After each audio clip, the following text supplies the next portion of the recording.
let's move on to maybe the funnest game this past weekend. I couldn't take my eyes off of it. Dude, this was especially, I wrote down the last, I want to say 30 seconds of this game, which all this, or the last 30 seconds in OT. We're talking about Carolina, Atlanta for those.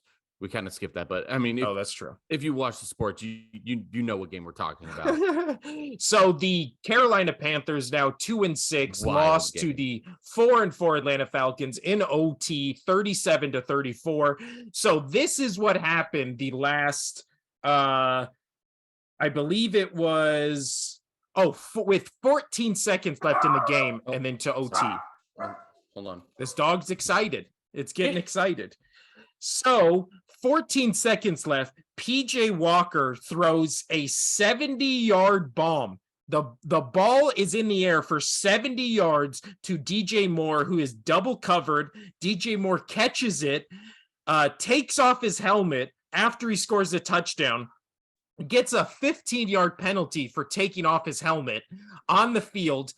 The Falcons maybe do the smartest, which means it's the opposite of what the Falcons usually do, because this is a thing that would happen against the Falcons, and the Falcons reverse their fortune, pull a Falcons on the other team, give the penalty to the extra point, which pushes it back 15 yards, which makes it like a 40-something yard field goal. Panthers kicker misses it. Then they go to OT. Panthers kicker misses a 33-yard field goal again, and then finally the Falcons kick a field goal with like 2 minutes left at OT to win the game. But you're also missing to get to that field goal in overtime. Marcus Mariota threw a pick. Oh, that's true. And that brought it down. So it was like, so Moore's on the sideline, like, thank you, defense. You saved me. And then the was like, I want to make fun of you, bro. And then Mariota does a great, like 15-yard run to help set up that field goal at the end of overtime. So no, I don't think anybody thought this game would be as fun as it would be, but this was game of the week just in terms of entertainment value and like what the hell is happening. Casino, do you think taking off your helmet should be as severe as a penalty as 15 yards, essentially a unnecessary roughness penalty or a roughing the passer penalty or a taunting penalty, all these 15-yard penalties. Do you think this should be a 15-yard penalty? I mean, I don't think it should be as in the same regards as like roughing and this and that, but I mean, it is still a penalty. Like, taking off the helmet, I think, is more, especially how he did it, was more, showboating. Because taking off the helmet, who gives a shit? If the play is over and you take off your helmet, you take off your helmet. But like as we saw a few years ago, you take off your helmet and you beat somebody with it. That's assault, brother. Well, I think you just made a good point about the distinction where it should be one is a celebration and then like one is a taunting, right? Like how like the difference is running into a kicker versus like roughing the kicker. I feel like there should be a distinction. It more felt like he was just excited. He just caught the game-winning touchdown. Yeah, and he was out of the back of the end zone, right? Or was he just like towards the back of the end zone? It's like, okay, like he took it off, he's celebrating, he could walk to his sideline, not in the game of play anymore. So I don't get it. But like if you take off your helmet and you're like in somebody's face or you're going up, if you're going up to like a specific fan and like ha ha ha ha ha ha, no, he was yelling and just excited in the crowd. Yeah. I mean, is it a penalty? Yeah, because you still shouldn't do that. But a separate penalty just for taking off your helmet, that's dumb.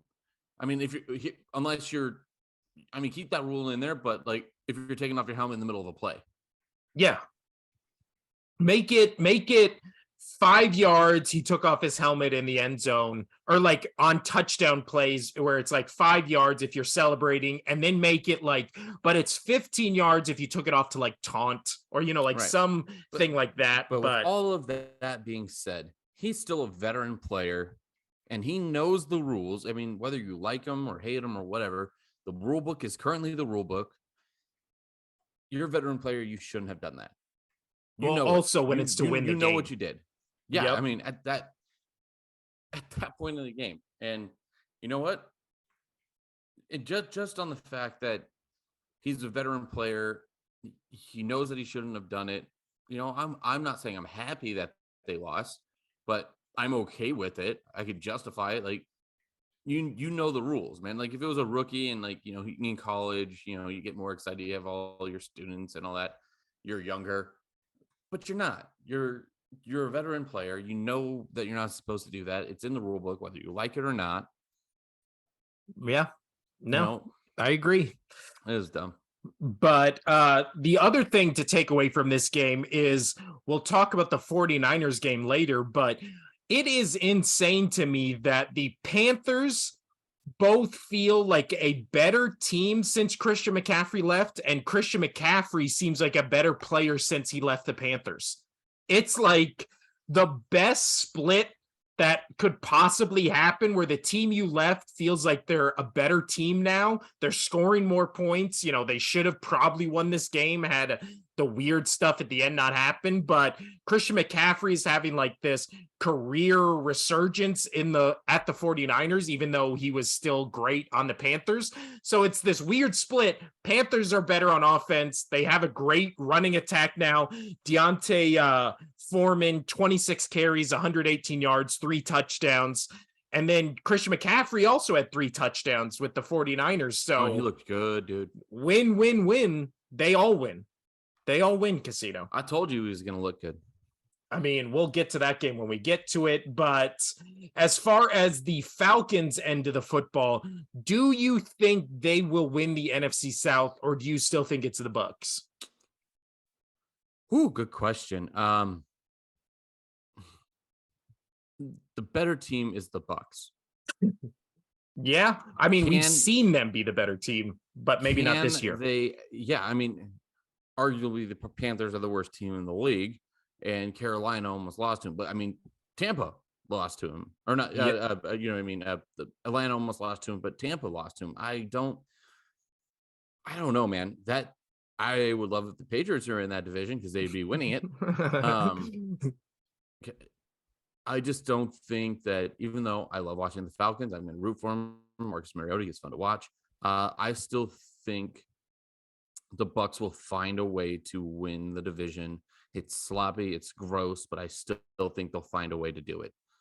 I am right there with you. I feel like this Falcons team, like we've said multiple times now, they're fun to watch. We obviously are rooting for Marcus Mariota. Everybody loves Marcus Mariota. I've never heard somebody say they don't like him. He made some bonehead plays in this game, like that INT and OT, but then he redeemed himself by leading them down the field for the game-winning field goal. I don't know. But then again, you can't trust the Buccaneers. How many times have we been like, guaranteed the Bucs beat the Steelers, one of the worst teams in the league? Guaranteed they beat the Panthers, one of the worst teams in the league. And then they come out and they just can't score a touchdown, right? This whole year, they just have left so many touchdowns on the field instead of scoring. And to touch on that a little bit, it's not so much just Brady's fault. Everybody's like, oh, Brady.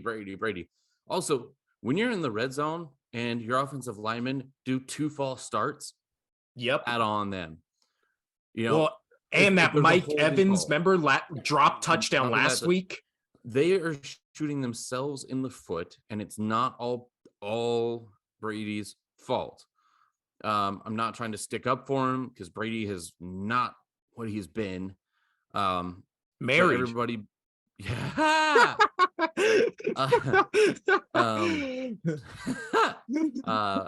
But for real, it's not just his fault. Like, that team, when they get in, they look fine, but when they get into the red zone, their brains shut off on how to play. They get penalized, they drop balls, they get their formations wrong.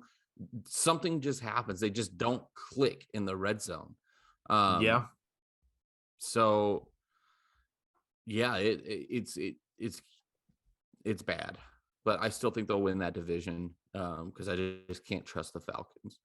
No. Well, then it comes down to the NFC South. It's really comes down to who can you trust, and I don't think you can trust any of them. But the one you can trust the most is the Bucks because, like you said, it's led by Tom Brady, right? Like it's like Tom Brady in a division with PJ Walker, Andy Dalton, and Marcus Mariota, and then it's just like one of these things is not like the other.